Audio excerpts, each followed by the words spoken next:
to everybody that are in here in the headache school. I introduced myself first. My name is Dan Kaufmann. I'm a research assistant professor here at University of Utah, Department of Neurology.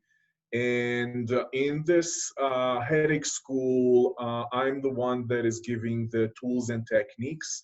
So for those of you who are not familiar, what we're doing is that in the headache school, there is twice a month. One is a lecture.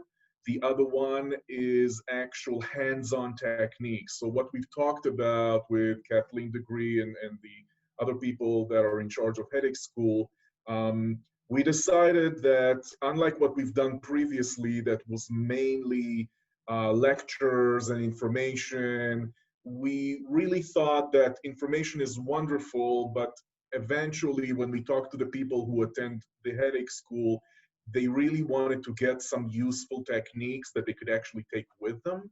So what we've decided to do is that the fourth week of every month, we're going to have a workshop, kind of a workshop, which is called Tools and Techniques. And we're going to introduce one very simple, easy to use technique that you can use it immediately at the end of the evening and take it with you and use it however and whenever you want.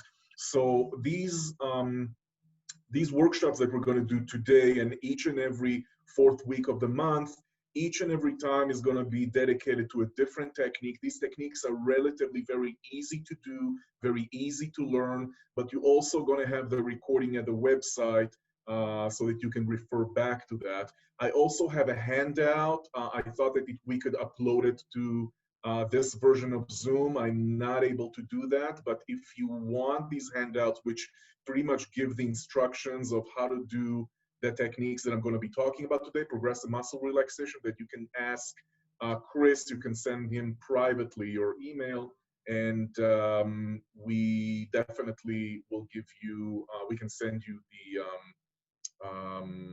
the handouts or whatever is that you need. So what we're going to do today is the technique that we're going to learn today is progressive muscle relaxation.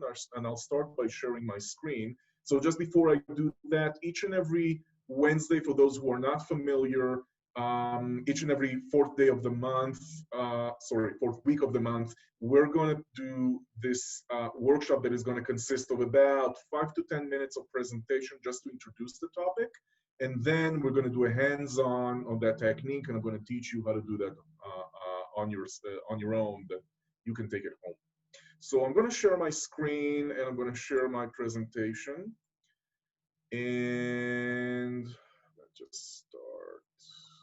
Okay. So just give me a thumbs up that you can actually see my screen, just so that, okay, wonderful. So everybody can see my screen. Fantastic.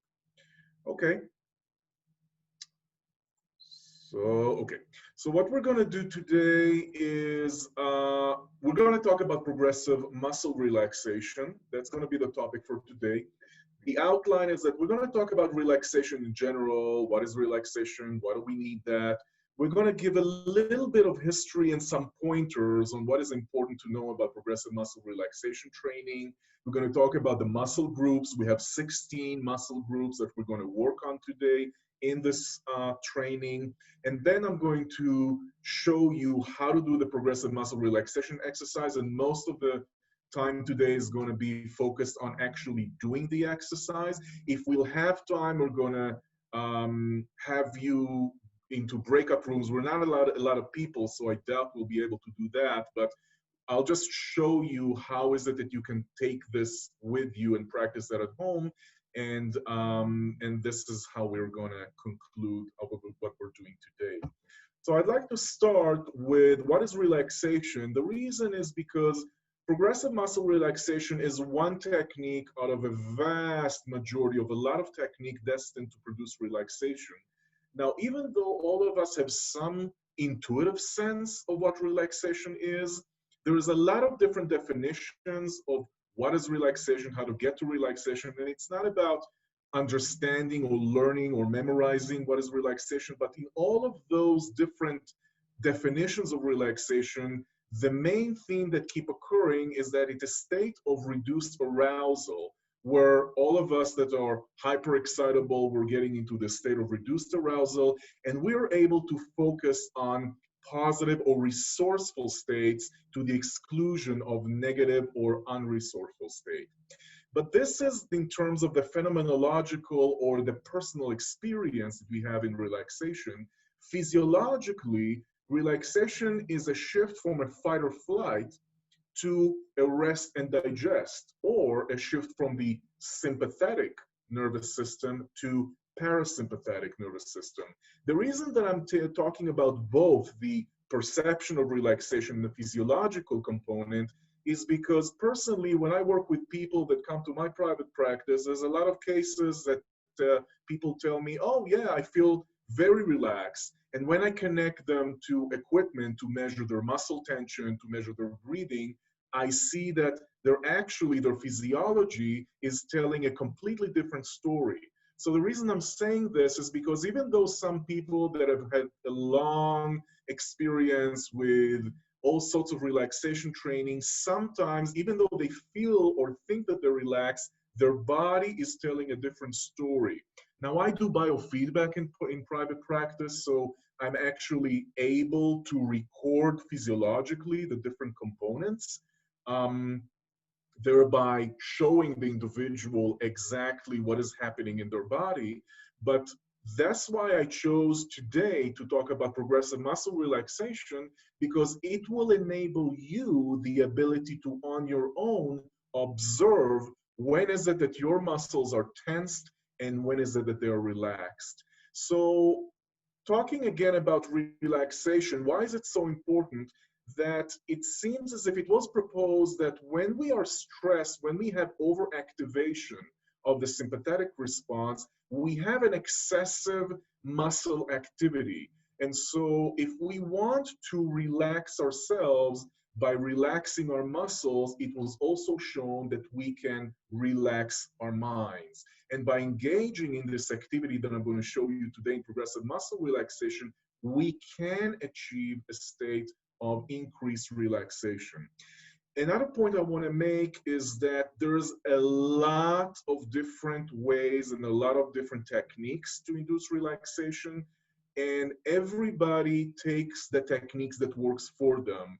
I talk to a lot of people who come to me and some are telling me, you know, I tried this and this online, I downloaded this app or I downloaded this audio and I just really couldn't relax. And that's perfectly fine. There's many, many different forms of relaxation. So if you don't connect with one form, choose another. There are many to choose from, and we all have our own ways of relaxing.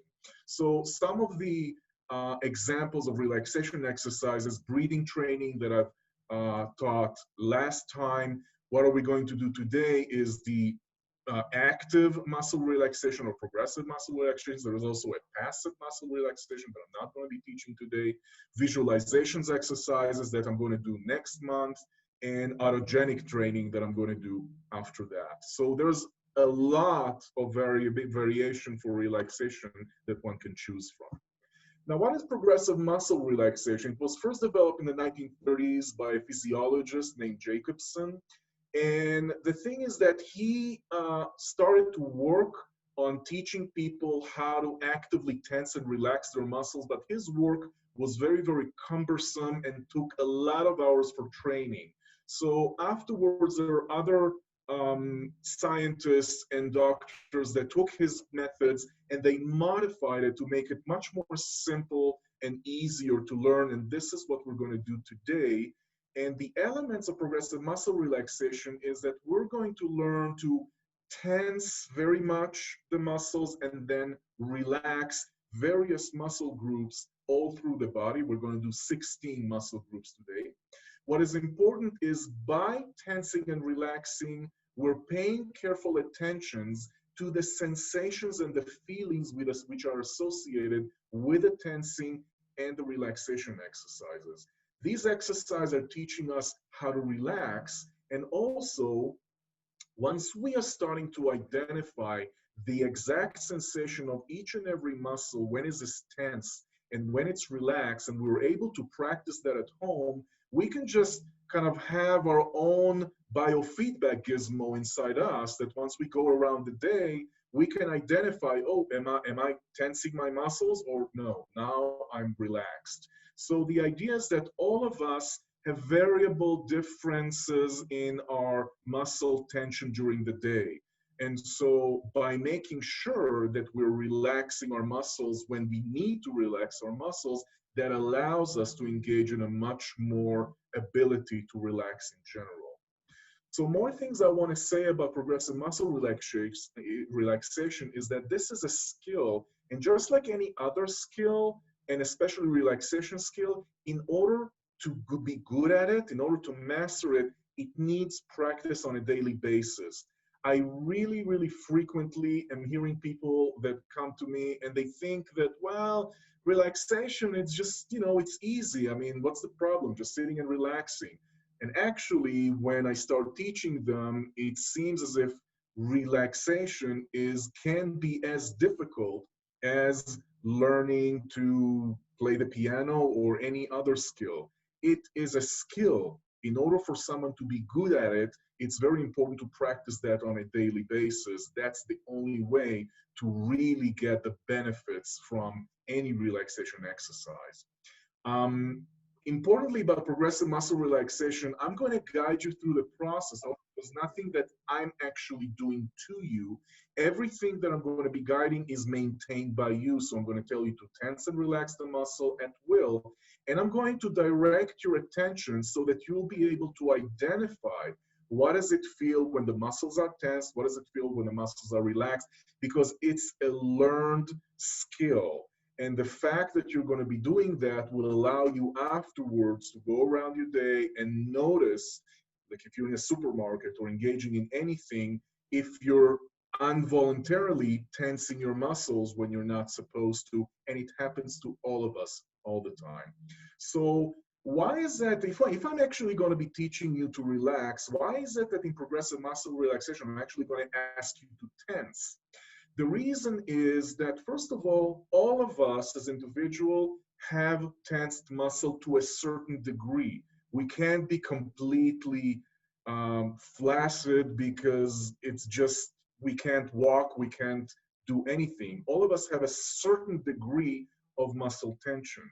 But in order to truly understand what is the difference between full tensing to full relaxation, I'm going to ask you to first completely tense muscle and then completely relax them.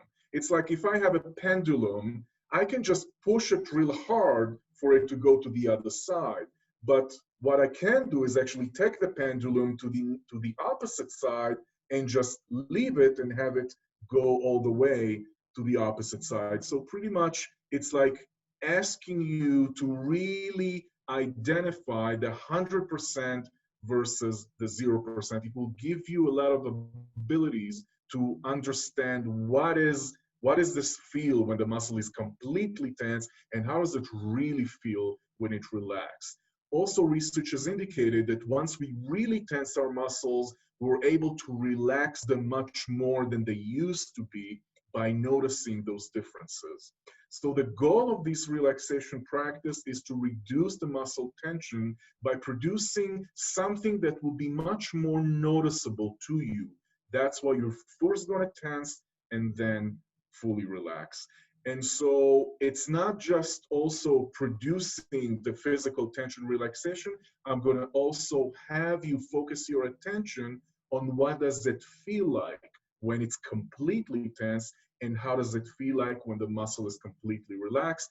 And thereby you can start identifying all the ranges in between. Is the muscle 25% tense, 50% tense, and so forth. These are the muscle groups that we're going to do, that we're going to go over. In the left, you can see all the muscle groups. And in the right, we're going to talk about the method of tensing them. So we're going to go through each and every of those. And these are the ways that we're going to tense them. So we're going to start with your dominant hand and forearm, and I'm going to ask you to make a fist, but the upper arm needs to be relaxed. Then we're going to go to the upper arm, and I'm going to have your elbow pressed against the chair or the table that you're at. Non-dominant head and forearm and upper arm are going to be the same. The forehead, I'm going to ask you to raise your eyebrows, like really raise them. Upper cheek and nose, I'm going to have you squint your eyes and wrinkle your nose. Lower face, I'm going to have you clench your teeth and pull the mouth corners back, like making a smile, like that.